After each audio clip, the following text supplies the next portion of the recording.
smoking his pipe with his wife, and I'm in the man's house. And the man said, you see the gas station you passed an hour ago, you go back and turn right. But I got lost there again when I left the old man's house. And there's a man against a little house like this. At 2 o'clock in the morning, it's a little house. I said, buenas noches, good night. He said, good night. I said, I'm lost. He said, I know that, and I was waiting for you. I said, what? He said, where you going? I said, I'm going to Honduras. He said, well, I'm going 2 minutes away from where you're going to the border of Guatemala I live. I picked him up, and I took the man. Hi. Carry on. Are you the chef? Oh, yes, you are. Good day, I am. Yes, you are. Hello, my brother. Hi. How are you? It's a pleasure meeting you. Oh, it's more than a pleasure. Heard so much about you. I'm good. Have a seat. Thank you. This is the hot seat for you. Love to. You deserve the hot seat. I'm used to I was heat. just telling a story about Mexico. Okay. Do you know that I have been to Nepal? No, I have been to India, Pakistan. I have been to Burma. I have been to Japan. I've been to many places where you would assume people know about the cosmic reconnection. You got to go to Mexico. You would never associate Mexico with this type of understanding, or level of understanding, I mean, pardon me. But guess what? That's where the magic is. They, and they alone, they healed me. When I had gone to Russia, I was in England, I was in Africa, I went to Chinese medicine, nobody healed me. I go to Mexico, and this Mexican healed me in 90 days. But when I begin to look at the Mexican integrity, I begin to see something very beautiful. Something that I never seen anywhere in the world. And I'm going to give you a taste of it. There's a man selling herbs, but he's bare feet like I am, bare feet, but it's drizzling. This is in a place named Cuautla. Well, I'm looking at this man selling his herbs, but I don't know what these herbs are because I don't know. I don't know every herb in the world. There are trillions of them. I said, sir, what herb is that? He said, that is Tila trumpetia. And what's that for? He said, that is for crazy people like you. I said, but why am I crazy? He said, because your license plate says California. and this is Cuautla, Morelos. Where are you going? I said, I'm going to Honduras. He said, that's not the question. I'm asking you, where are you going in life? Because I'm a Mexican. And I don't even know Mexico City. And you left Mexico City yesterday. I said, yes, I did. He said, that's why I said, you're crazy. I said, well, he said, that's right. You got to obey nature. I said, yes, I have to. So he said, I asked him, how do you know that this herb is good for crazy people? He said, because it has a lot of oxygen. I said, but how do you know have a lot of oxygen? He said, I'll show you. He took a glass of water, he took a handful of the herbs, and he put it in the water, and in 2 seconds, blah, blah, blah, blah, blah, blah, blah, blah, blah, blah, blah, blah, blah, blah, blah, blah, oxygen. Wait. The herb is good for crazy people because it gives you oxygen to the brain. What herb is that? He said, that is Cenizo de Monterrey. Did Pablo find it? Last week? He found it. Because I've been talking about this herb for 15 years to Pablo. He just found it. But this Mexican in Cuautla said, that's Cenizo de Monterrey, meaning ashes of Monterrey. I speak Spanish. He said, ashes of Monterrey. I said, what's that for? He said, that is for people that cannot walk because their foot has swollen. Their liver is bad. Because I asked him, how do you know the delivery is bad? He said, the feet swells. Oh, this is going to really crack your side. This is a journey I took in 1979. I'm going to take it again. The last herb now. That's when he's going to trick me again. I said, what herb is that? That's Damiana. Oh, I said, that's for women. He said, yes. They call it hierba del venado, the herb of the deer. I said, well, I know that herb. He said, yeah. I said, may I have a kilo? He said, no. I said, why? Because of your license plate. And what did my license plate have to do with this herb? He said, your license plate tells me you come from California. And the best Damiana come from California. If I sell you this, I'm not being truthful. And the man is bare feet, he could have made money off of me, but his level of integrity would not allow him to sell me that herb. This is what I always find in Mexico. Mexico have a sensation that when I go across the border, I feel it. Sebi. You've been to Mexico? I've been to Mexico. Oh my God, it's beautiful. Would you say that there's the culture there, that they have a different value system? I can't hear you too well. Would you say that the culture in Mexico, that in general they have a different value system? The Toltecs? Yes. Let me tell you something. This is where the Peruvian got to me. Because the Peruvian came to me in Cusco. He said, hey, black man, come here. So I said, I wonder what I'm going to hear now from this dude.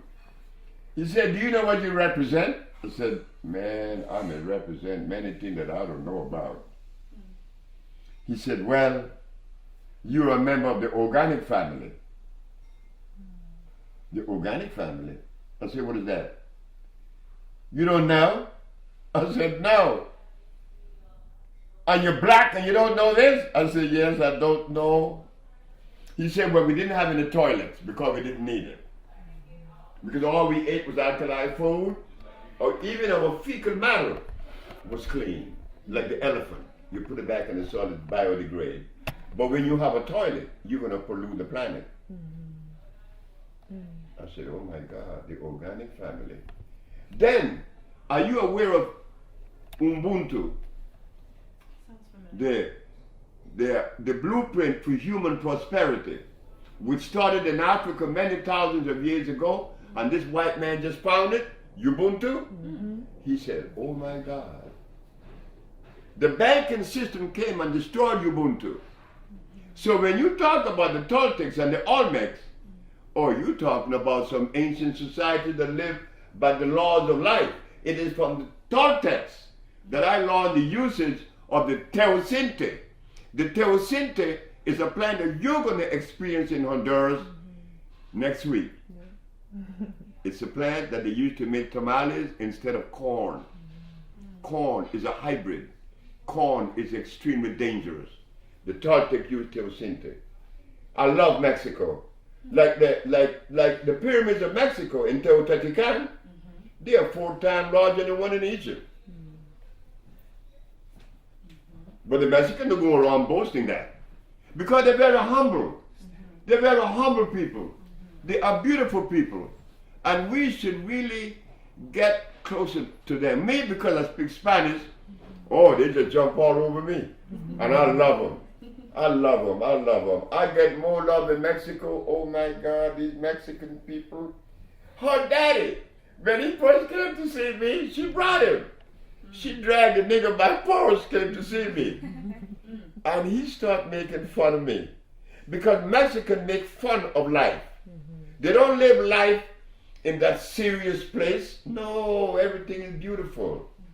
Yeah, I love Mexico. I'm going back. I was speaking about the Spanish culture recently and their value system and how you see their families always together.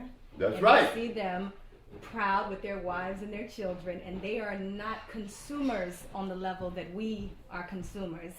And they don't value things, they value family. That's right. That's what I told brothers. I said, look, watch that Mexican. He got the baby. Right? He always have the baby in his arms. And then, if you take a Mexican and pay him $10 an hour, and you take a brother with the same family members, $10 an hour, that Mexican going to do more. Because his wife is not going to stress him. Mm-hmm. She with him. They value that family unit. It's important. And it is important. It is important. But it shows love. It shows love. Let me tell you something. They wiped me out in February last year. When I went to my shop, there was nothing in there. Wow. My wife, my manager, my daughter, the manager's daughter, and everybody else wiped and took everything away. Wow. A business that I had now for 15 years. Pablo, the Mexican, said, "What you gonna do?" I said, "Well, I'm going to take my tail and put between my legs and I'm going to roll over and play dead." He said, "You out of your mind?" Called Jenny. That's a Mexican. Jenny came. "What's wrong?" I said, "Well, they took out everything." She called her mom and borrowed some money and thought with her computer. That very day, this one showed up. Your nano shows up. "What happened?" I said, "I don't know." Your nano showed up with her boyfriend. Said, in a car. And I'm looking at this girl. I know she was like Ethiopian, but she came to buy something. You came to buy, right? And it's clean. Guess what your nano said? "I want to help you." Your dad would drive from San Bernardino to LA, which is about an hour and a half for free working for me. Then came her. These two and Jenny and Pablo, and we start the business all over again. Beautiful. Now the business is like, wow. Beautiful. How many people work there now? Is she number 1, Yesenia number 2, Jessica number 3, Brenda number 4. Who is number 5? Beatriz. Beatriz. Beverly number 5. Sonia. Mario. Valeria and Kevin, right? And what about the other Jenny? Jennifer. See? Yeah. So how many of you are there now? 11? Or 10? 10 of us. 10. 10. Running. But these two started it. Mm-hmm. But when she came, when Jenny hired her, I said, "No, I wonder why Jenny hired her." She's so fragile, so small. Wow. But when she opened her mouth and started talking, I tell her phone, I said, "Oh God, I better shut the fuck up." Oh, This wow. senior messed me up. This one here, she came in there like she knew everything from the start. But that's that African behavior. I told her one day, "You being an Africanist to me, girl?" And she did. But she's good. She's good at it. She's very swift. She's very fast. She's fast too, but she's shy. This one isn't. So you have all these various expressions of human beings. Yes. And it's so beautiful, girl. Yes. I love you guys. Where are you from, sister? I'm from Eritrea. I was thinking Eritrean, Somalian, something Right. Ethiopian, and you are from? I'm from California, but my parents are Mexican. Rainbow. I'm from Oklahoma. And you, where you from? Oklahoma.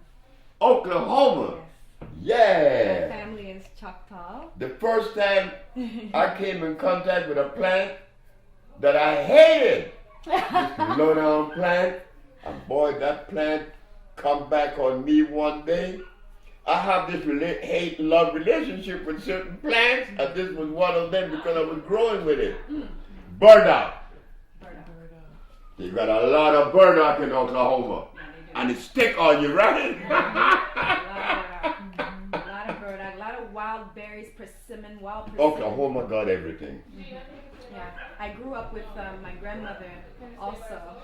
That's me. And I was living on her land with my grandfather where we grew everything. And so growing up now, I'm 35. You're 35? Yes, sir. Wow, you're much younger. Thank you. But I had an affinity for the taste. I knew what food tastes like You know, when I got older and I tasted the McDonald's and all of the processed Kroger Mart food and the regular, you know, conventional things, I knew what food's supposed to taste like because my grandfather grew it and I helped him in the garden every year. So my grandmother would send us to bake pies out of the berries in our yard or the persimmon in our trees or the pears in our trees. So I understood what food's supposed to taste like. So for me, it was very, I felt the ancestral call when I heard your message and listened to you talk about indigenous food, Aboriginal foods, talking about electricity and how we're connected to the sun as a people of the earth. And I understood that these 4 elements are the simple ways in which we can maintain our health, just returning back to nature. Very, very simple. And your message was simple. Yeah. And that's what I think resonates. I want with to taste your everyone. food. I want you to taste it. I brought some I want to taste your food, I said, girl. I wonder if Sebi would come into the kitchen with me and, you know, we may make some callaloo. But I brought you some callaloo. Callaloo? Yeah. Guess what? Mm-hmm. Michael Jackson took me to Hawaii, right? Mm. So Michael, he's famous. I'm not. I'm just another nigga there that nobody knows about. So I'm driving the car all through Maui. But I love Maui, girl. Maui's pretty. I gotta go back to Maui. Maui is nice. Guess what I saw? I saw callaloo growing thickness, like from this wall to this little wall here, for miles and miles and miles and miles. Wow. And the only person in Maui that's eating the callaloo is a Jamaican from Montego Bay. Wow. So I asked him, I said, hey, how come nobody eating the callaloo? He said, man, don't tell nobody that stuff is that good. Right. So I said, well, what the Hawaiian eat? They eat Spam. Do you know that the U.S. government, that company Hormel meat, they make Spam special for Hawaii? You're kidding me. And yet they got callaloo right there. You know about callaloo? I know you bad, girl. Oh, I love callaloo. I know you are bad. Callaloo is one of the most nourishing substance there is on the planet. And you want me to tell you something about callaloo? Do you know that in the Caribbean, callaloo seeds made a fool out of me? Amaranth? Callaloo made a fool out of me right in New York. Tell me. I'm going to show you. In my very wise years, I used to grow wheatgrass. And an old lady came and said, you're dumb.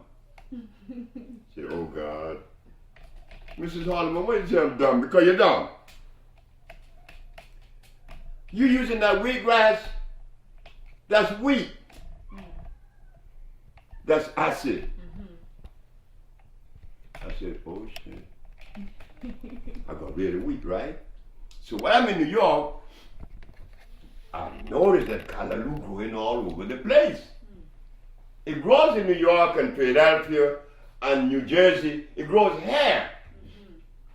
But what the callaloo gonna show me that it will not show you in Grenada, in Trinidad, or in Barbados, or anywhere else but United States? Around November, the latter part of November, look for it. The flowers of the callaloo are going to produce some very small little seeds. They're pretty. They're red, blue, pink, all colors. They're beautiful. So now the wise me, I'm going to say, yeah, I stopped eating the wheatgrass, so I'm going to eat callaloo sprouts. So I got my little tray, I put the medium, then I sprinkle the seeds on it. How long it take you for wheatgrass to grow? 3 weeks? And you got a nice grass? Callaloo ain't sprung yet. 1 month passed, no callaloo sprout. 2 months passed, no callaloo sprout. I goes in my bed in Brooklyn and I lay there. This damn callaloo isn't sprouting. And the callaloo say, you're stupid. I'm natural. I'm electrical. I sprout in the spring. Oh my God. Excuse me 1 second. Oh God. When the callaloo sprout, it was all over with. I'll be right back. Okay. I look at the callaloo and what it did to me, I said, you know, you never know how much you know until you confront reality. And then you know how much you don't know. And I love it. Then another one that tricked me was not the callaloo, was the blue vervain. I've heard you talk about the blue vervain. You know the blue vervain, right? That's a pretty plant. You commented about finding blue vervain and someone tricked you into thinking it was blue vervain, but it was not blue vervain. Is that true? That's right. The blue vervain home is Florida. Like when I saw the blue vervain in Florida, I said, oh God, this is not true. The blue vervain anywhere else in the world grow this tall the highest. In Florida, it's way up here. Wow. The blue vervain in another country, the flowers falls off at noon, not in Florida. So plants take on this character like everything else in life. They behave with nature. You know, they behave with nature. But when you mention callaloo, as a chef, I know you know what you're doing. I know you know what you're doing. Thank you. Callaloo, the Spanish government used to kill you if they catch you eating callaloo. In Spanish, they call it bledo. It's powerful. It's delicious. I love callaloo. When they were occupying Central America, they didn't want you eating callaloo because they know that callaloo gives you so much energy. I have to eat your food, girl. Well, it'd be an honor to prepare some callaloo. I gotta eat your food. But these three here, Marina, Yesenia, and Jordanos, they represent the Bolingo development, which is the African biomineral balance. But when you mentioned callaloo, I went straight to Hawaii. I went straight to Hawaii. You been to Hawaii? I've never been. You got to go to Maui. I went there with Michael. I was there 2 months. Wow. Michael Jackson. And we were eating callaloo. They experienced something. Jonjon. You know jonjon? Jonjon is a mushroom that only comes from one country, Haiti. It's a little mushroom this size. And when you take wild rice and you cook jonjon with the wild rice, oh God, you think you're eating the best thing you ever had in your life. If you take the jonjon and you cook it with the white rice, it would change the white rice from dextrose to dextrin. It changes the molecular structure. It's no longer acid. Because the mushrooms, as you know, the mushroom world is the highest electrical world there is in the vegetable kingdom. This is why the Russians used the mushroom to clean up Chernobyl. The nuclear waste in Chernobyl, mushroom clean it up. And the hogs are eating the mushroom and getting high. Really? Sebi, there's a lot of people asking about the mushrooms. They ask me every day, Aki, can we eat mushrooms? Is it electrical? It doesn't have a seed. It looks like a fungus. What is this? Can we really eat it? You see, when they talk about fungus and fungi, there's a difference. The mushroom come from a world they call the mycelium network, along that in Mexico. The mycelium network is a network that grows about a foot under the top of the soil, out there, just a foot under.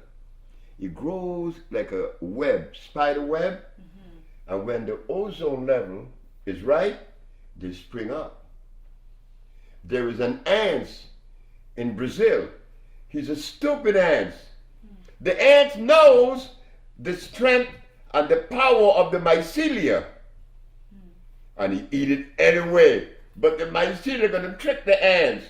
Because when he eat the mycelia, the ant's going to die. But the ants find his way all the way up to the top of the tree, and his head bursts open, and the mycelia uses him to spread himself throughout the valley. Wow. They recorded that, and that was strange. The mushroom world is the most electrifying world. Even outside of growing in the sun, they grow in the dark, yes? How is that? The shrooms, they grow in the dark, right? That's right. So how are they absorbing sunlight? What was the question? The shrooms, how are they absorbing sun? They don't need that. They come from a different arrangement altogether. When I ate the mushroom the first time was when I loved the devil. I loved the devil. And the mushroom did that. You know, for you to stand up in front of an audience and say that you love the devil, you better have some nerve. Boy, are you crazy? So I said, Mama, I said, why don't you eat these mushrooms? She was in Florida, so I gave her some. My mama locked the door, and she was in there for about 20 hours. And when she came out, guess what this woman gonna tell me? Son, I said, yes, Mom. Do you give this to all your patients? I said, no. She said, you should give them this before they begin the treatment. Look at here, my mama saw stuff. My mama saw herself being born. I gave it to a white boy named Preston Barrett. I charged him $200 for the treatment. Barrett gave me $4,000. So when I ate it, I was in Chicago. And I saw the devil. And the devil said, why you go around telling folks you love me? I said, because they told me that God made everything. And that everything God made is good. The devil said, you low down. You tell that to the Christians that always run away from me. I'm God's best friend. I know that. Satan. You push people to God. Say, why aren't you afraid of me? I said, well, God, if God is my Savior, why should I be afraid of you? That happened in Chicago, in that park on 48th Street. Look, these mushrooms are dangerous. Look at that. And Africa. Africa has some from the Congo. They're purple. When you eat them, you will see tomorrow. These mushrooms are so powerful. Look, we could tell you stories. I want to hear your side. I want to hear my side. I'd love to tell you some of my experiences, maybe off camera, with that. But I want to inquire about something that I think maybe you also have come into contact with, and that is ayahuasca. If that's something you would be open to discussing. Are you familiar with the plant? You mind if I ask you a question? Sure. What sign are you? Pisces. Pisces? Yes, sir. You low down. What date? February 23rd. The what? February the 23rd. The 24th? Third. First. Third. The third. 23rd. 23rd? 23, yes. I have a little girl. Okay. She's 3 years old. Oh, wow. Her mom is crazy. Her mama is out of her mind. I mean, she got to be out of her mind. I'm with Pablo in the mall in Honduras. This little girl, 23 years old, came up to me and said, are you Dr. Sebi? I said, yep. She said, you know, I've been watching you for months. And I don't know why I want you to be the father of my baby. I said, you're crazy. How old are you? She said, I'm 23. I said, I'm 77. I said, I could be your grandfather. She said, I know that. Not only you could be my grandfather, you're black, you're old, and you're ugly. But I still want you to be my baby's father. So what you gonna do? I said, I don't want no baby with you. So I walk away from Pamela. Pamela insisted and insisted and insisted. And one night Pamela got pissed off and came to the village for the first time. Came in my hut and said to me, I want you to tell me what is wrong with me that you don't want to make love to me. And she break me down and we made love once. She got pregnant and she was the happiest 23 years old. And when she was pregnant, she dreamt every night with my mother. But I said, my mama been dead 4 years now. You don't know my mother. I know your mother. I said, how are you going to connect with my mother and she died? She said, well, I know your mother. She come in my dream every night. And my baby going to look like your mother. And my baby was born the 26th of March. No, the 26th of February. She's Pisces. The same day with my mama, and the baby looked just like my mama. Wow. Pisces woman. Pisces, I see. That's Pisces. You guys are vigilant. Taiwa was only 3 years old. She was given to me when she was 8 months because the poor little mother came down with postpartum depression, Pamela. I have to take care of this baby, but I'm 78 with an 8-month-old baby in the bed, so I have to put the pillows. I sleep there, Taiwa's hair, I put the pillows over her so she wouldn't roll off. Me and Taiwa. I got a baby at 8 months. And she didn't get a babysitter until she was 1 year and 8 months. But Taiwa grew up drinking sea moss and hemp milk. Sea moss and hemp milk. Sea moss and hemp milk. My baby now, Taiwa, where's your brain? Taiwa, where's your liver? She knows every part of her body. And she's 3. She tell me. So she got a baby's telescope and she put it in my heart. She go like this. You sick. Pisces, you guys have beautiful eyes. You guys are dangerous woman too. My mama, I hate her for that. My mama born the 26th. Erica Badu born the 26th of February too, right? She is. I just called her a couple of days, maybe First yesterday. thing I thought about when you said Where is she right now?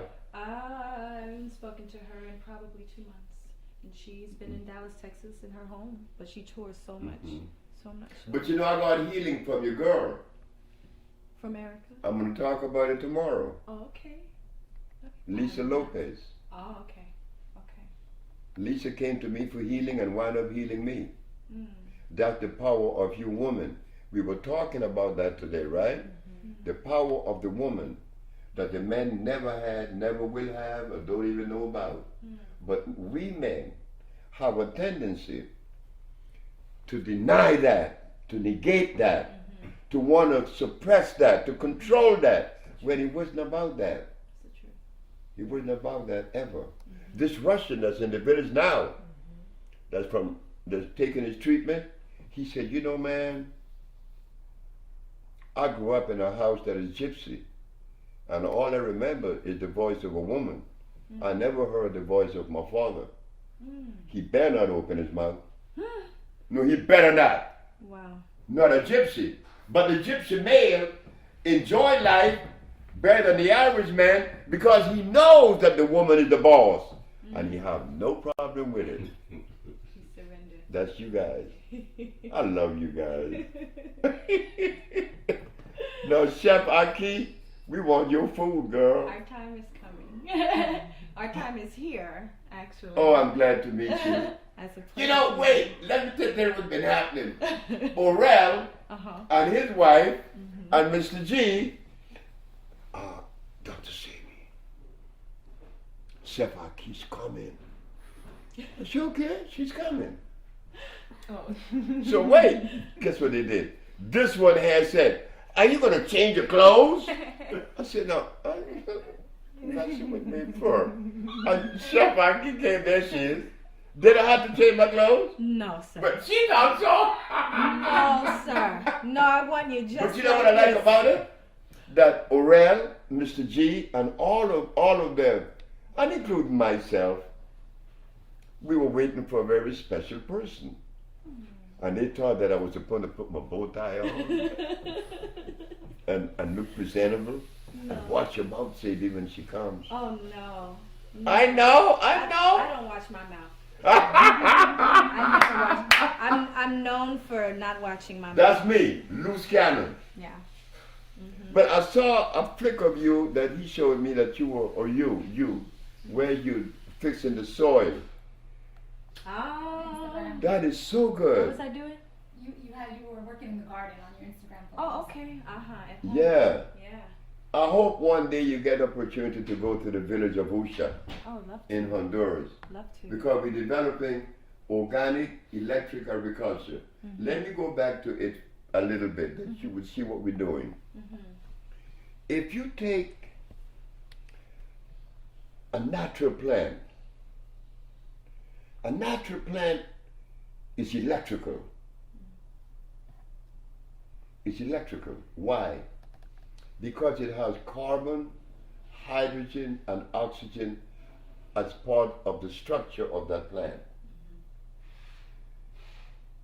It has the ability. This is the soil.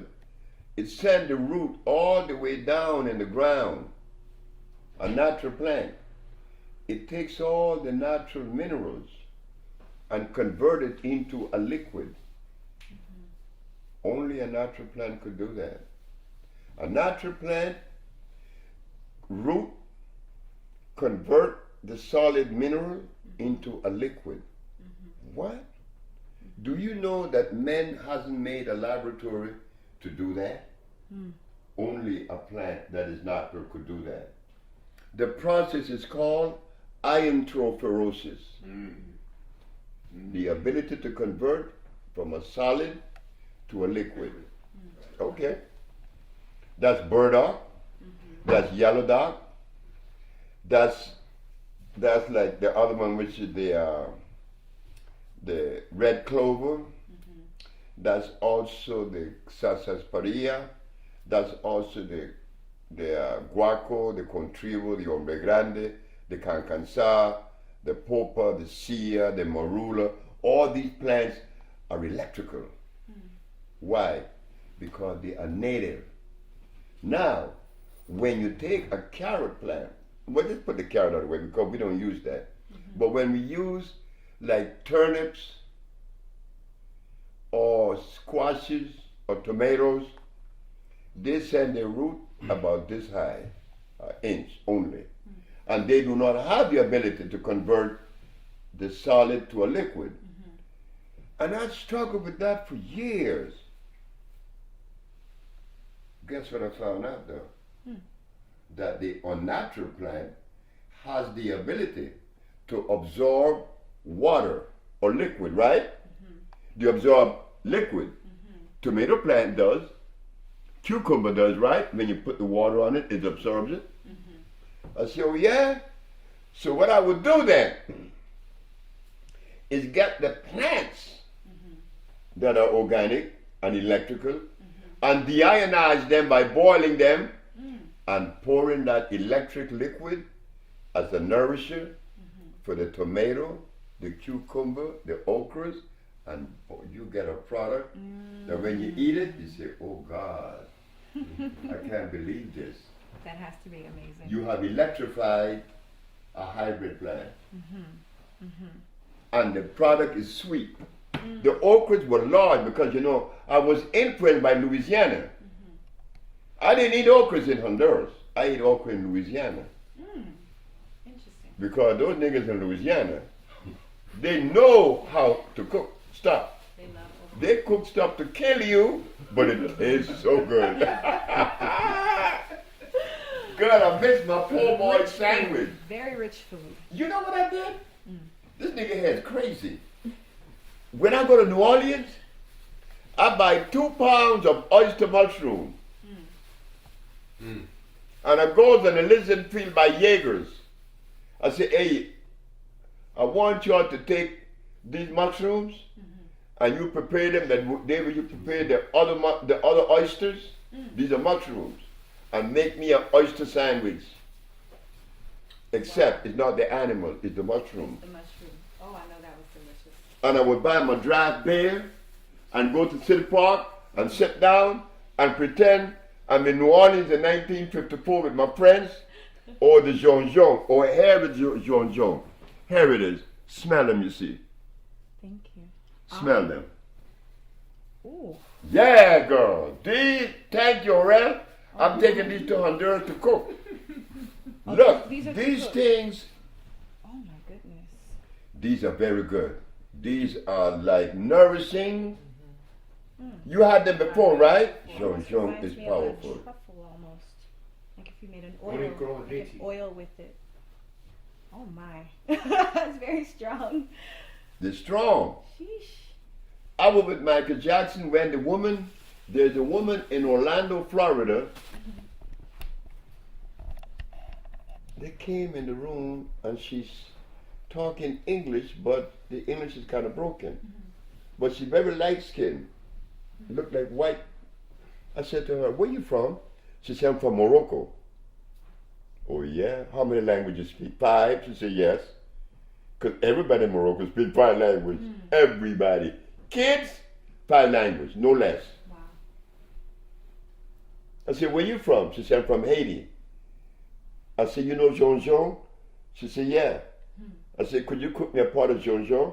She did, and brought it 2 days later. Michael Jackson ate half the pot by himself. This stuff is so delicious. Wow. Oh God, Jean Jean is delicious. So we learn every day, right? Yes. We learn every day. But I'm glad to meet this grand chef. Oh, Chef Aki. I'm more glad to meet you, and it's so timely because I'm just now Like about everything to. else.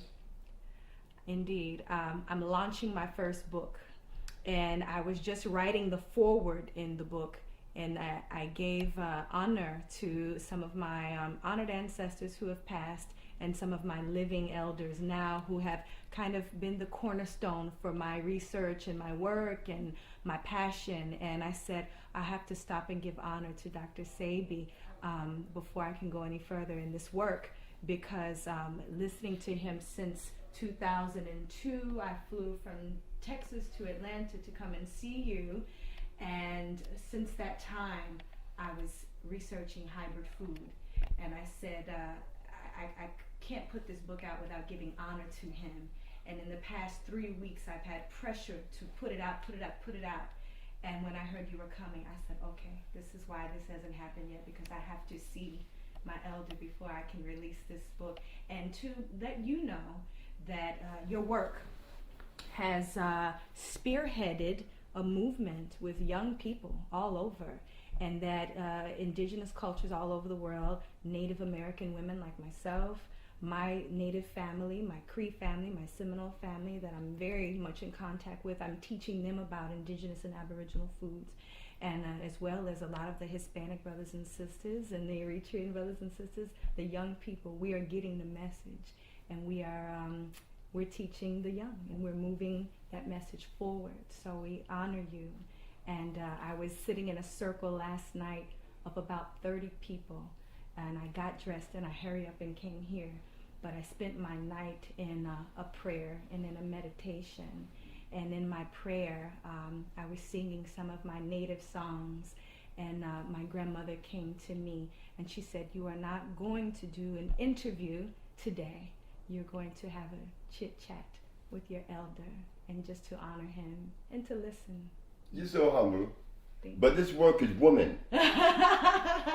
You laughing, but it's the truth. Good. Everything about me is about women. Everything. Awesome. I never had a father. Never had a male voice in my ear as a child. Had a mom and a grandmother. Then I came into the world, and then the people that women are married, they were always controlling me. And the woman that gave me the name Sebi, it was a woman that said I was a healer. And when they took me to this crazy woman on Adams Street, you been to LA? Yes. Right, Adams and La Brea, there's a woman there that used to sell all kind of stuff that belongs in the spiritual world. And she looked at me and said, why don't you do what you're supposed to be doing? I said, why don't you go to hell? I was pissed off because I couldn't see it. But they were messing with me. And they were women. And there was one that really messed me up. I took her to Mexico. Because Mexico is my favorite place in the world. Beside Africa, Mexico is the shit. When I got to Mexico, this woman is going to buy a robe. I saw about the robe. Beautiful robe. And the woman that selling the robe named Josefa. Josefa is so bad. She made one dress, and it is 4 dresses in one.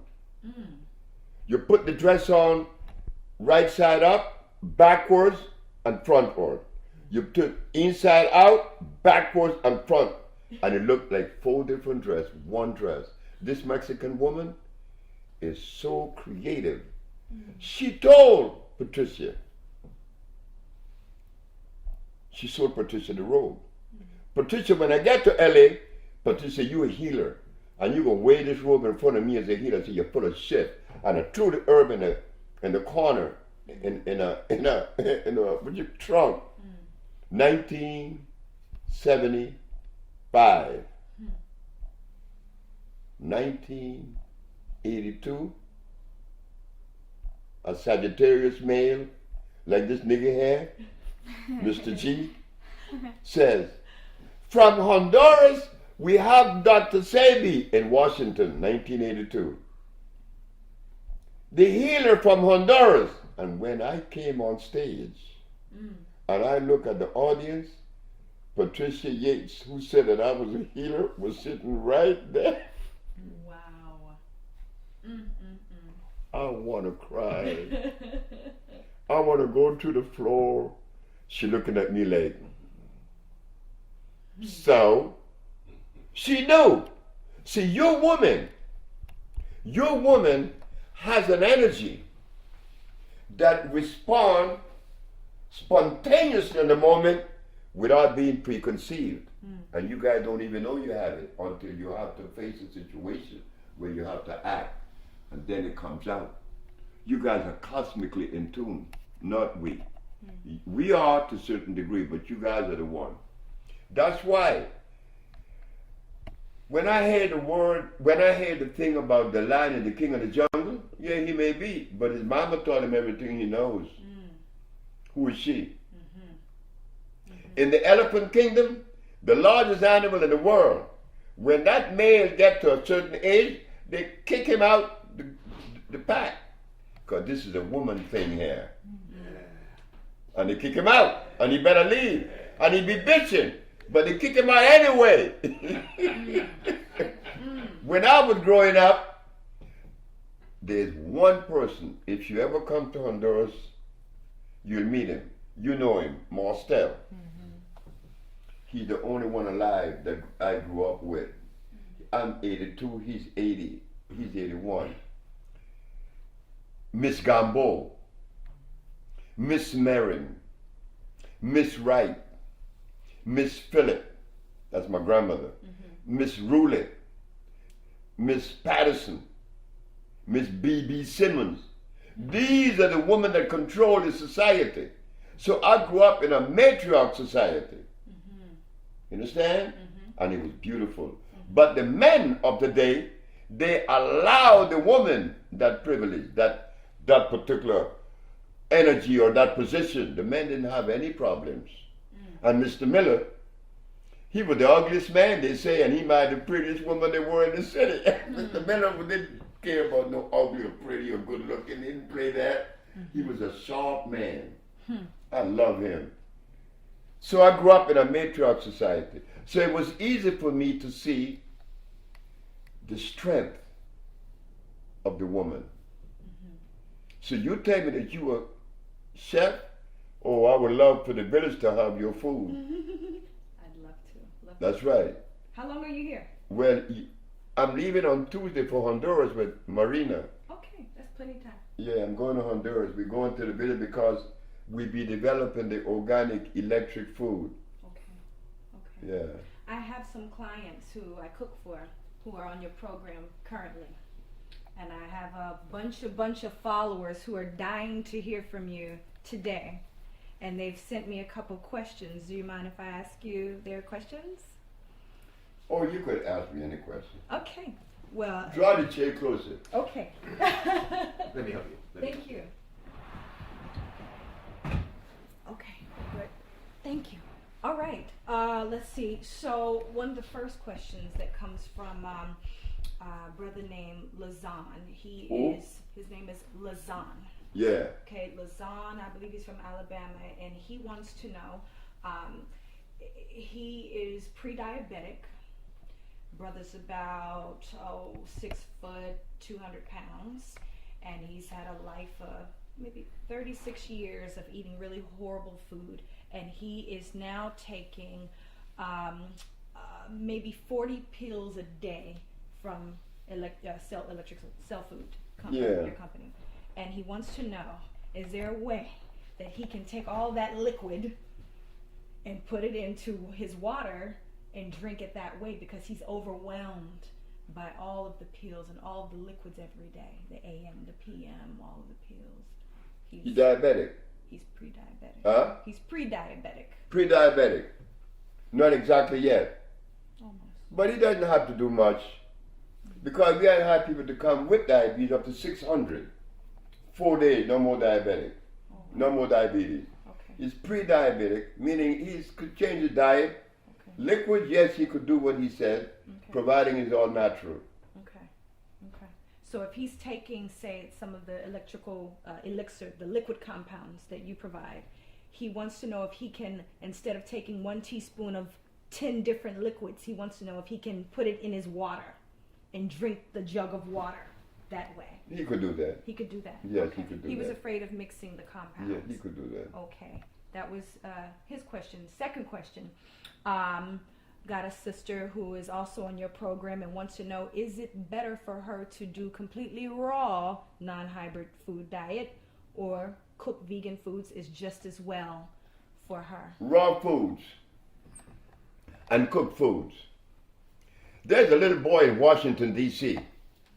His name is Abu Bakr. Abu Bakr is 10 years old when he went to the village.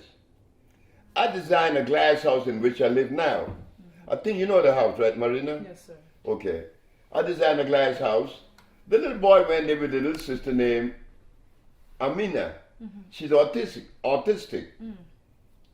That little boy saw his sister from dragging her feet to walking normal and understanding everything her mama was telling her, or most things.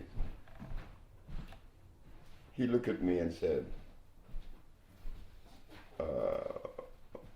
I know how you build this house. I said, how?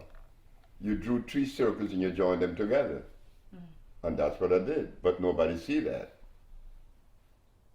But that little boy brought something out. What was the question that you asked? She's on your program. She wants to know if she should do raw or cooked. Yeah. So the little boy said, you know, I took that compound that you gave Amina. I call it the intelligent tonic.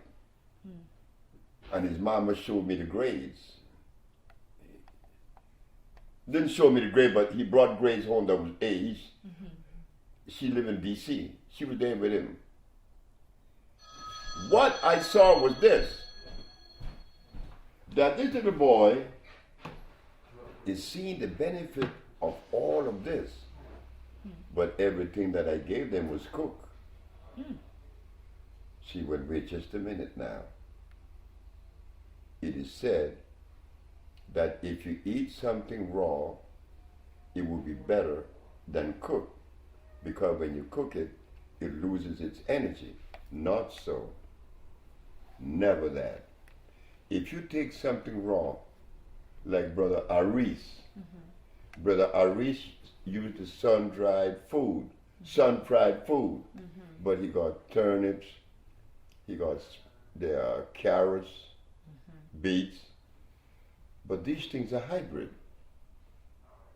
Whether you cook them or you eat them raw, you're not going to get any benefit from them because they're hybrids. But if you take something natural, like the teosinte, which is a plant that's natural, you cook it, you get energy. If you don't cook it, you get energy. Why? Because anything that's natural has energy, and you cannot kill energy. It's displaced from one state to another. Gotcha. So it doesn't matter.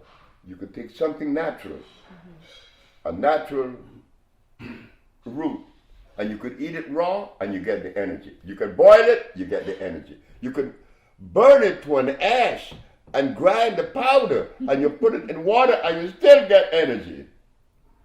Gotcha. As long as it is native. Geology call that native plants. Because the plants, like carrots and beets and turnips, they grow through the process of photosynthesis. Not a natural plant. He's photovoltaic. He's electrical. He's come on a different category altogether. So yes, if it's natural, you could eat it raw or cooked, you're going to get the same amount of energy. If it's unnatural, if you cook it or not, you're not going to get any energy. Wonderful. Okay. Next question. This question comes from a sister in Ohio. She wants to know, she's biracial, and so is her son, who is actually been sent home, 13 years old, basically sent home to die of brain cancer. And she wants to know if this electrical diet and electrical cell food is for her and her son, being that she is multi-ethnic, biracial. I get this question a lot about DNA and how it affects, I guess, indigenous food or electric food affects the biracial community. The vibration of the body. Biracial. Yeah, how does it affect them in general? But it's a brain problem. That's a brain problem. Now, when you talk about brain or you talk of any part of the human body, you talk about minerals, right? Yes, sir. Okay. I learned this from your brother, Benjamin Banneker, the man that built the White House and many other things. If someone want to run in a race, then you treat the muscles. You talk about mannitol. That's a natural substance that comes from the potassium iodide world, that comes from the ocean. But if you want calcium, you go to sea moss for the bones. But this other person here has leukemia. I got to go to the blood. So I have to find the herb that has the same cellular vibration of the blood. That's iron. But now you were talking about brain. I cannot talk about iron or calcium. I got to talk about what? Carbon and copper. That is what the brain is made of, carbon and copper. So the minute that someone talk about brain or any part of the human body, you already know what mineral to associate it with. But copper and carbon has two expressions. You could go to the mine in Oklahoma and find copper. Oh, but you go to a plant and find copper. Which one you want? The plant, because it has carbon, hydrogen, and oxygen, and copper. The copper by itself is a protoplasmic poison. It's what you call an oxide. You see, every mineral on the planet, there is a plant that represents that mineral. Like gold, there's a plant that has gold. There's a plant that has silver. There's a plant that has iron. There's a plant that has phosphorus. And there's a plant that has sulfur. So we get the composition, we get the plant that has the composition of what? Carbon and copper. No, carbon and copper, right? And you got it. Yes, we do. Okay. We have something for that condition. Wonderful. And how does it affect the body? It doesn't affect the body. It assimilates because it is one. They're both electrical. The human body is electrical. The plants are electrical. There is chemical affinity. That's it. Gotcha. Okay, thank you. Last question. I was recently asked to be a part of a documentary I think you're familiar with called Urban Kryptonite. What? Urban Kryptonite food documentary. I believe the last one had Queen Vita, Eris Latham, Dr. Ali Muhammad, a few other people. I was recently asked to be a part of this next documentary, Urban Kryptonite. And I asked, I said, I saw the first one, where's Dr. Sebi? Why isn't he in Urban Kryptonite film? This is the film that is supposed to enlighten our community on health. And they said, well, he declined. Is what? He declined. So I wanted to ask you, It was what? did you decline to be a part of the Urban Kryptonite film? I decline. That's the rumor. Chef Aki's here to get down to the bottom. You know why they would say that? I want you to please follow me. I will. In the field of science, what is the purpose of science? To find the answer to the prevailing problems, whatever, on what level of expression. Yes. Okay. In the art of healing,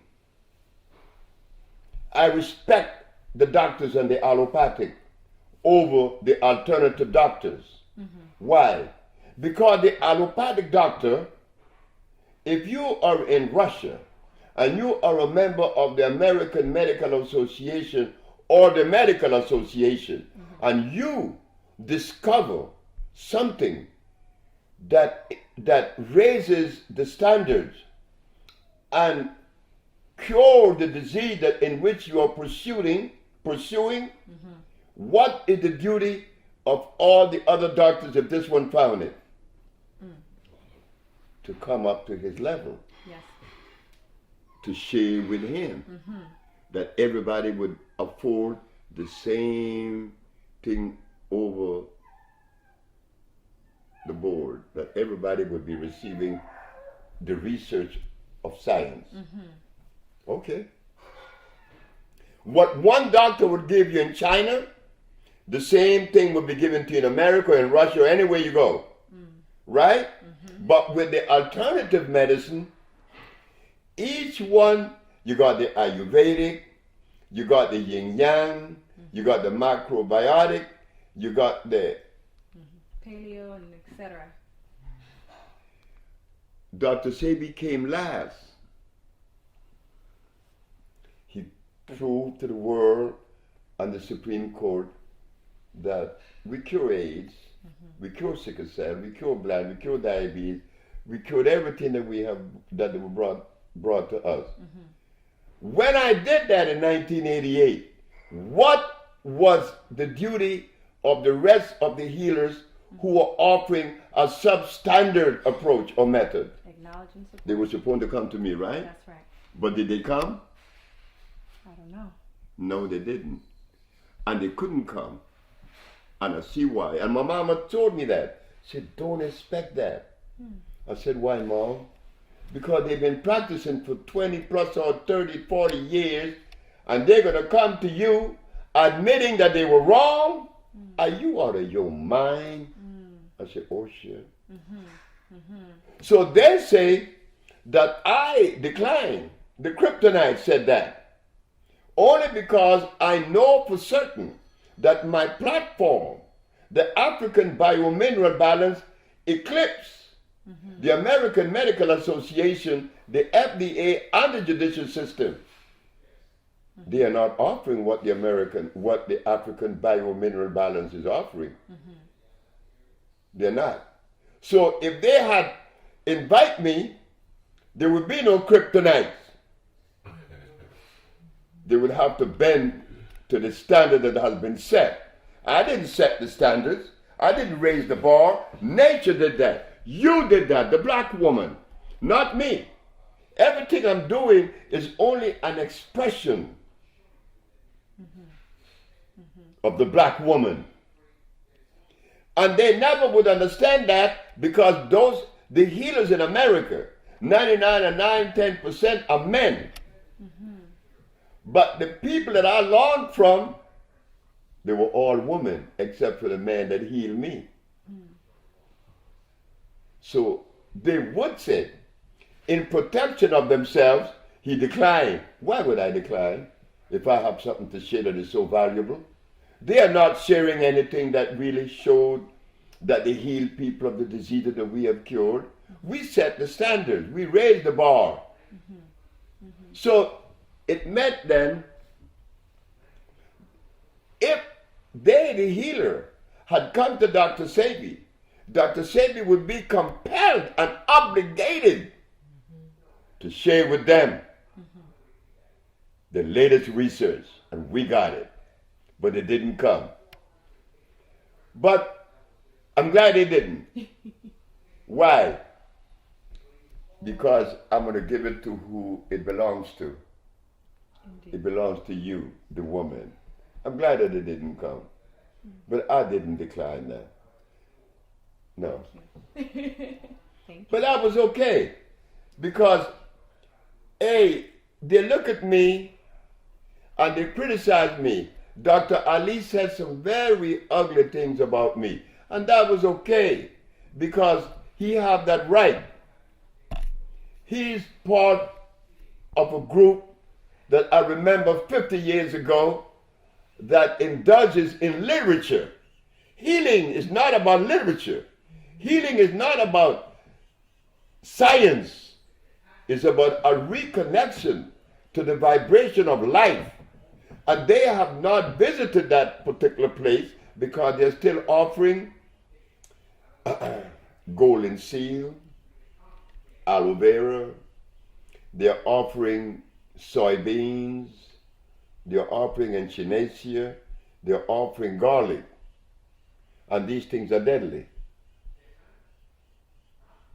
So when Dr. Ali said things about me that he said, well, I didn't feel bad because Dr. Ali haven't cured the disease that we have cured with the African biomineral balance.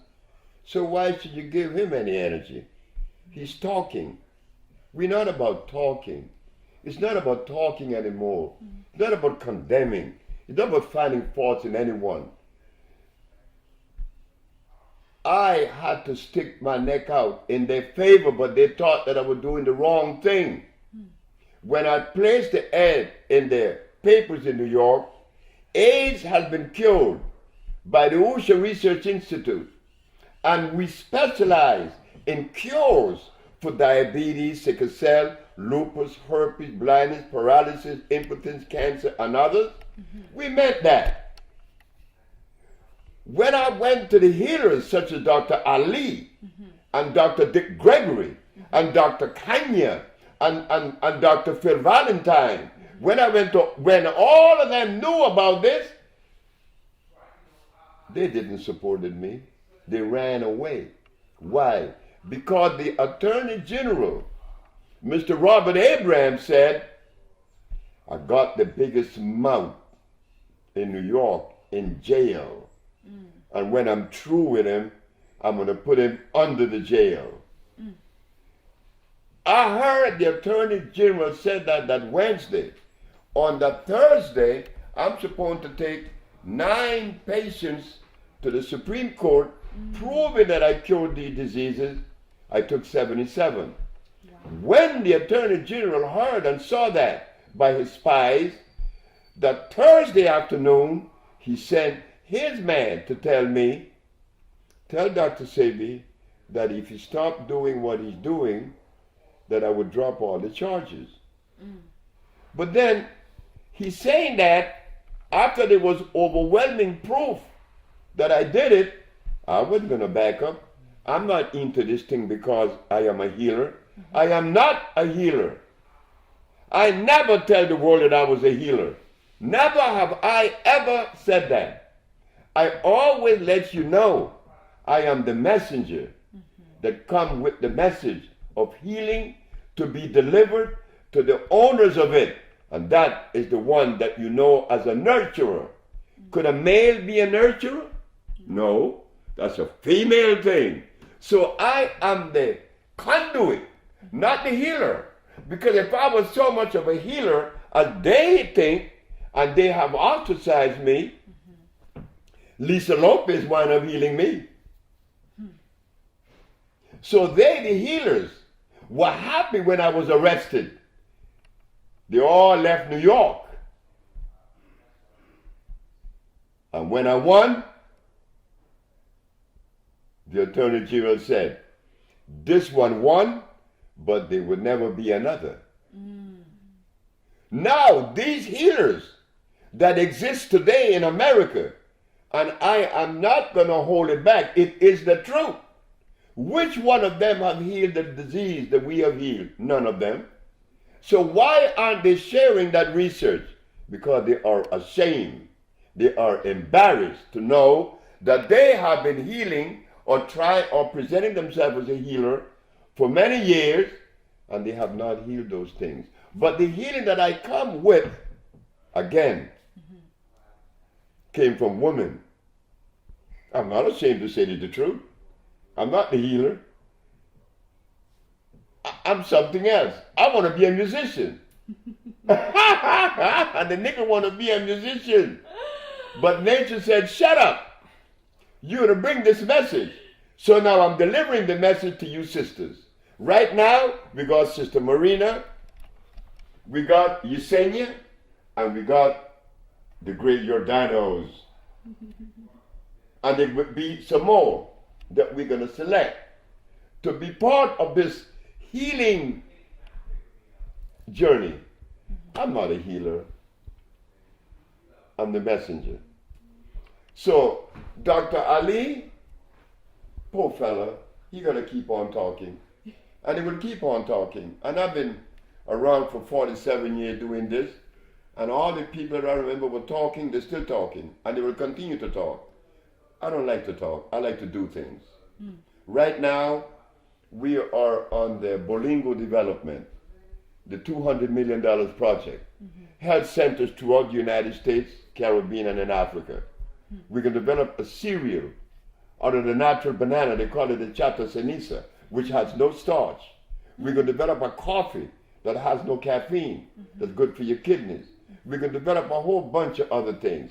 Right now, we have to develop the organic electric agriculture. So you see,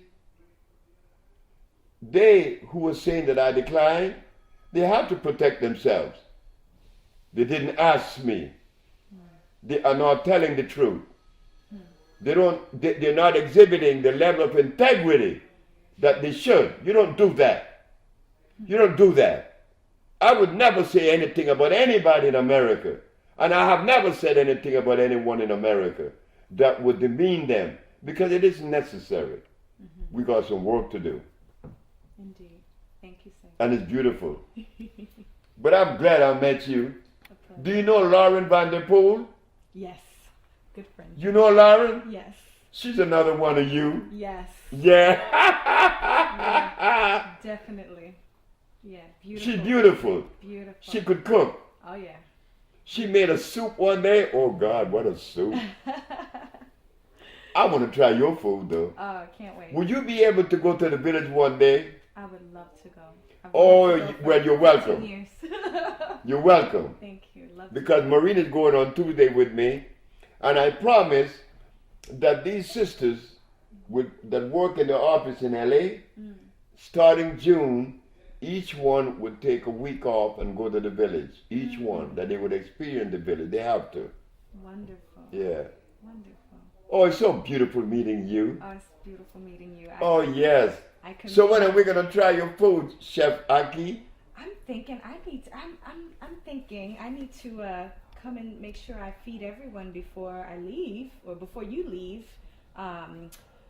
I don't know, maybe dinner on Monday. You know, I have to get prepared. You have a lot of people here. you don't have to do I have it to go now. grocery shopping. I just bought a little callaloo. But You bought some? I brought you some today. You bought some kalu I today? did, yeah. I Oh brought you my a God, bundle of, kalu is I stuff. brought you some. Hey, you know something?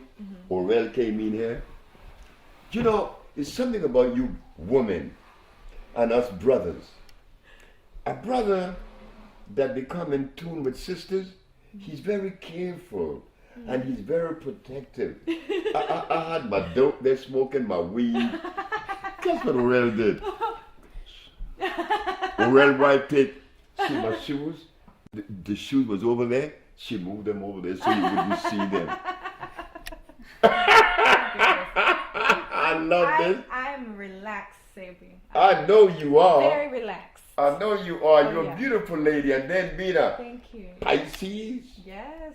Yes. Oh my God. Yeah. That's my favorite sign. That's my mama. Oh, okay. My mama was a Pisces. My little baby's a Pisces. I look just like her. Mm-hmm. Yeah, it's a pleasure meeting you, Chef Aki. Pleasure meeting you. Now I could smoke my dope. Yeah. Go for it. You know, look, Chef, look, this man here, you know how I met him? Through my daughter. Really?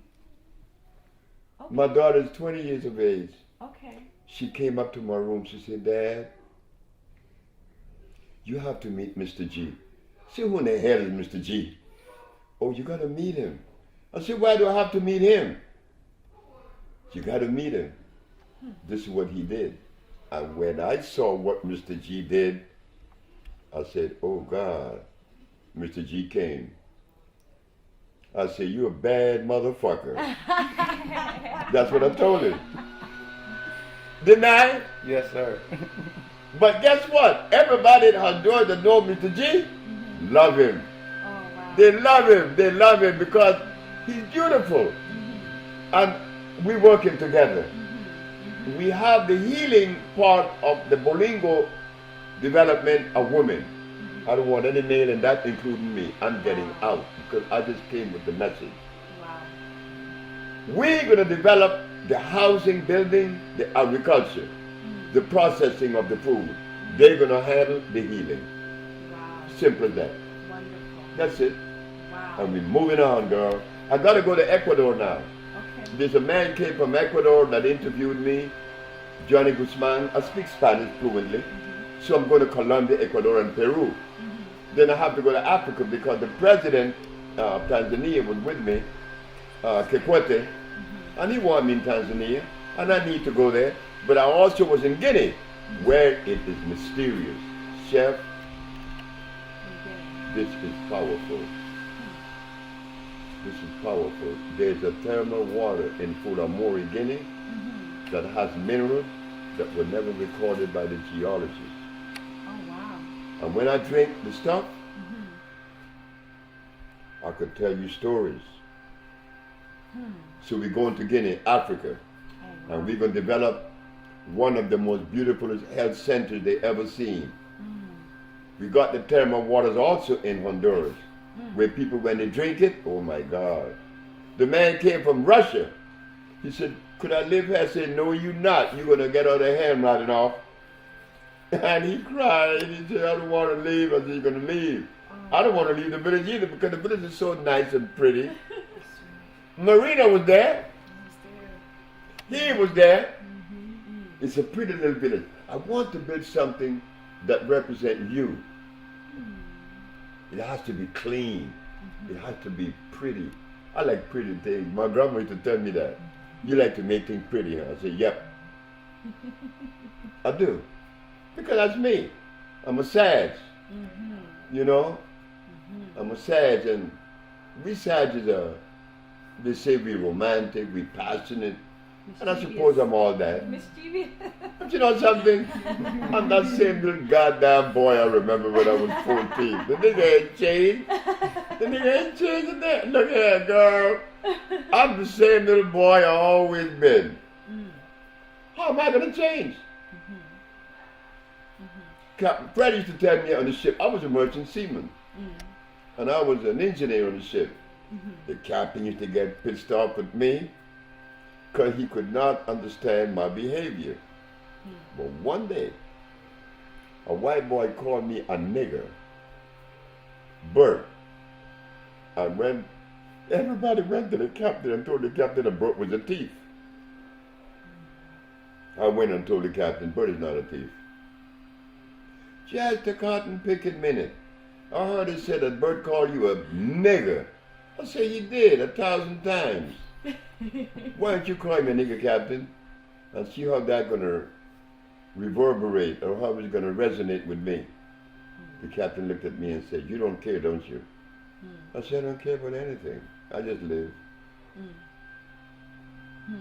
That's right, I just live. There's nothing special about Sebi.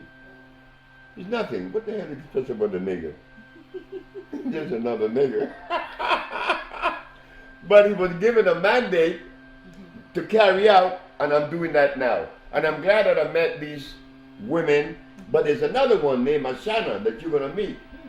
She's from the St. Helena Island, right here in South Carolina, right? St. Helena. Oh, yeah. Yeah. I was there. That's a pretty place. South Carolina's beautiful. The people live so humble there. Beautiful. They make baskets and stuff. They're beautiful people. Gullah-Geechee people. Yeah. But I know you all enjoying Chef Aki. Yeah, you have a rainbow coalition going on up in here, Sebi. It's like a rainbow of cultures. Yeah. Beautiful. It's happening. Yes. But I survived for you. I survived for you. You know why I said that? 1988, 26 years ago, 27 years ago, I won the case. Why didn't they support me then, the healers and the leaders? They weren't supposed to. It wasn't time. I was supposed to survive until now. You guys are the one taking this.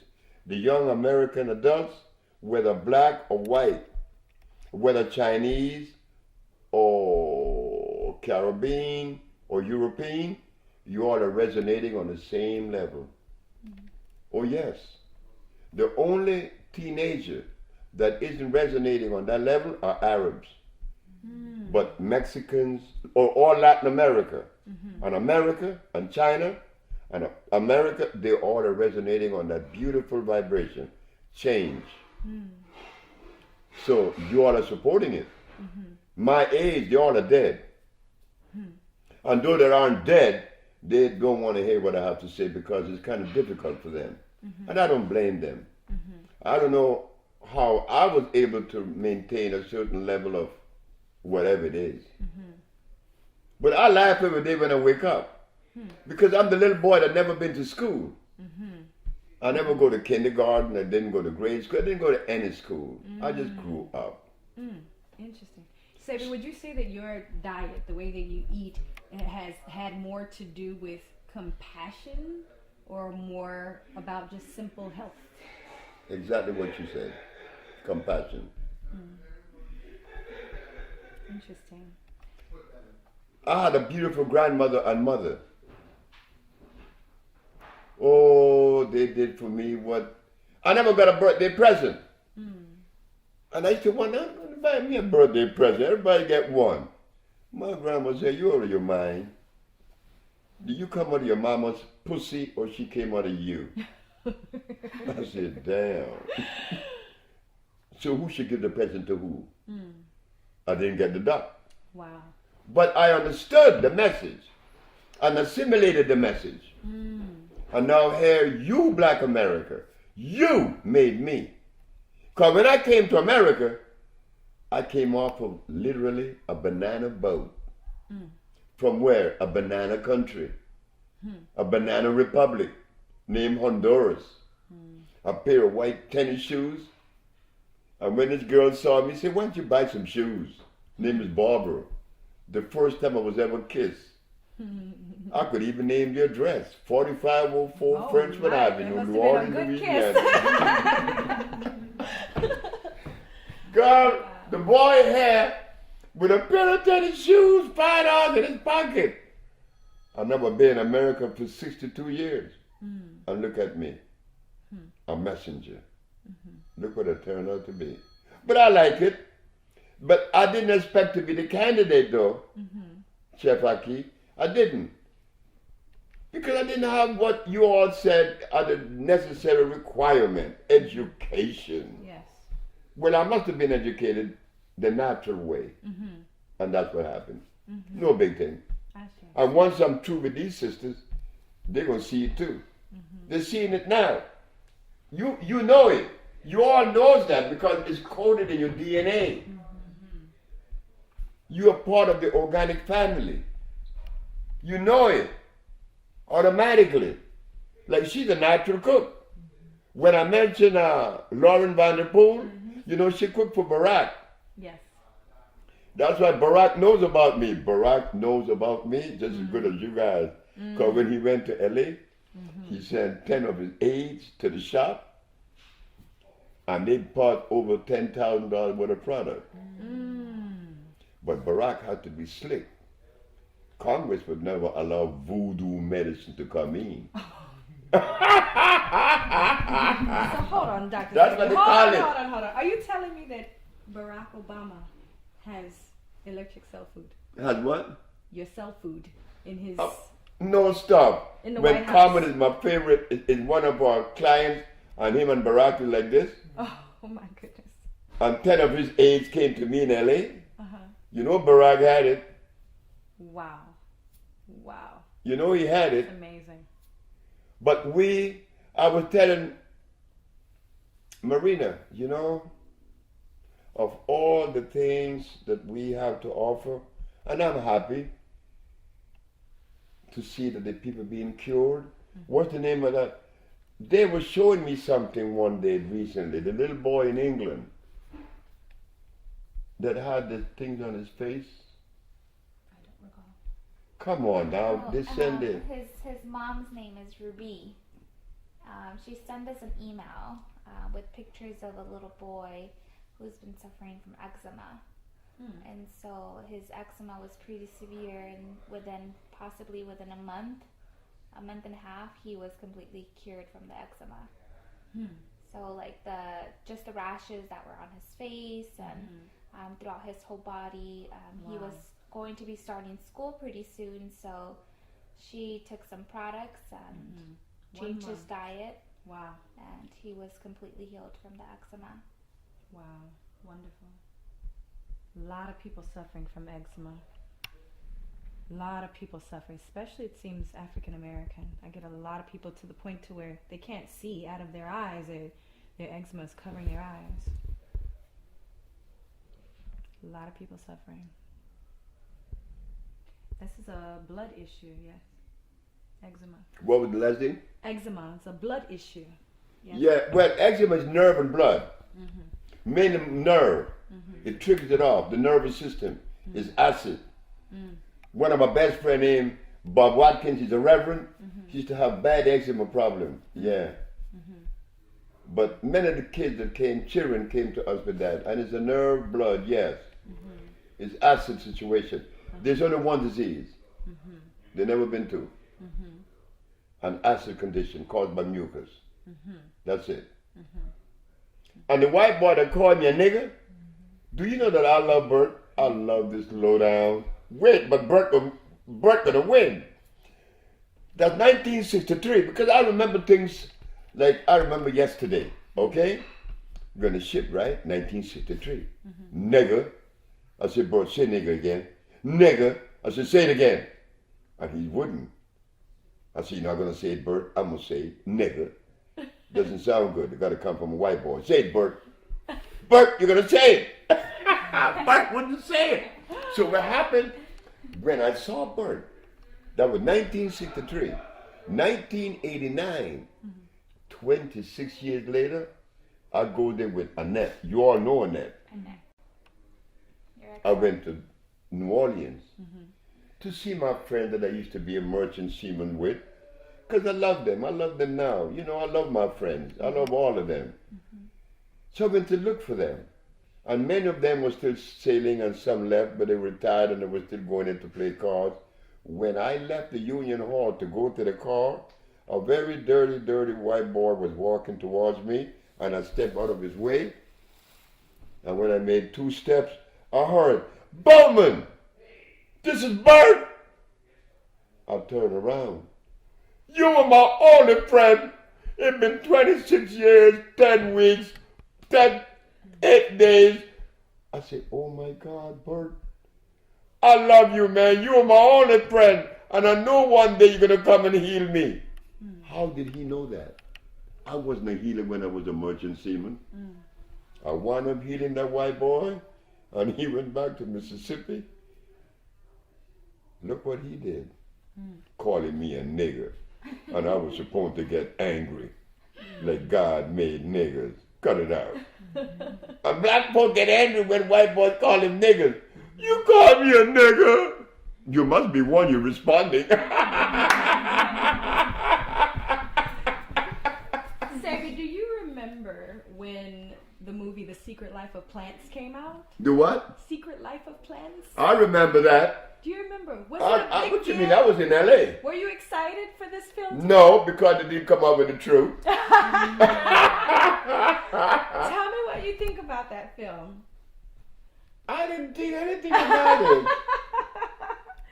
So you don't believe that the scientists were connecting these plants to these electrodes, and they were talking to each other and all of this, and you know. The plants are connected to life. They are electrical. But there's no such thing as the secret life of plants. Because if it was a secret, I wouldn't know the little bit. I understand. Good You soundtrack, though. Oh, I love knowing you. You know, I met Erica. She's one of you, too. Oh, yeah. We lived down the street from each other for 15 years. I met Erica. I met her in L.A. She came to visit me. You met her, right? No. You never got to meet Erica. Oh, my God. And she came there 2 or 3 times and you were never there. She cooked me some greens. Oh, she did? And you brought She some likes greens to cook. now. Yeah, she loves greens. She loves to cook, too. Oh, yeah. I know I'm going to eat your greens out. This is beautiful. I'm glad you came. I'm glad I met you. It's a pleasure. It's a pleasure. But your person looks much better than the picture. Really? That's Yeah. good.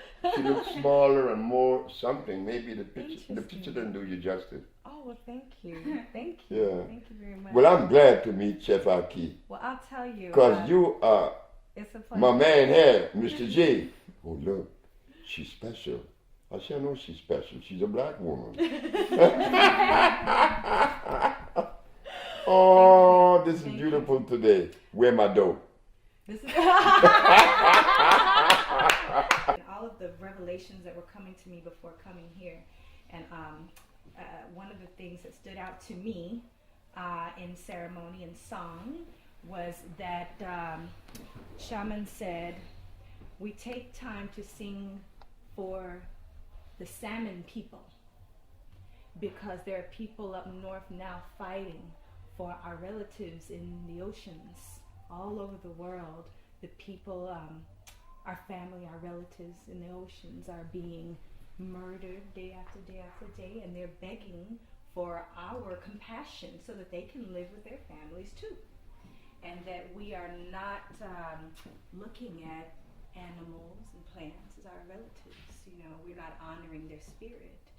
And so this is a song that was to honor the spirit of the salmon people,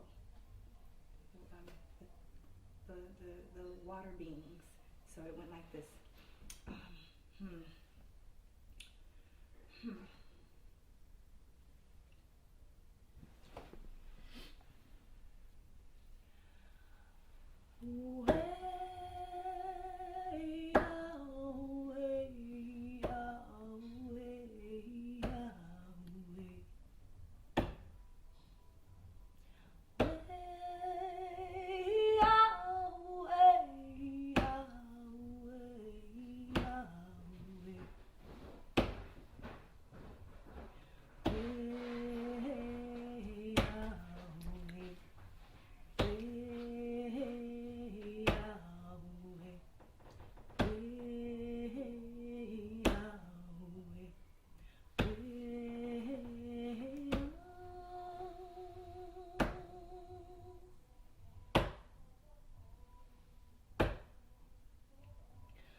That was beautiful. Yeah. Yeah, that's beautiful.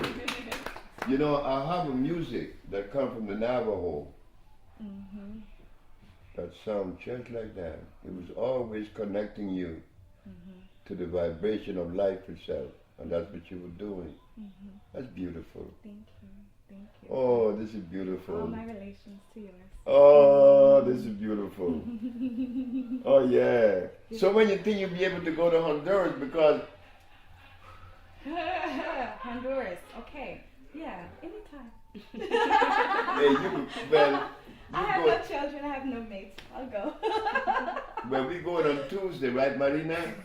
And there are a lot of people there from all over the world, from Russia, Wow. from China, from Hong Kong. Wow. I had this man from Hong Kong. I said, how you know about me?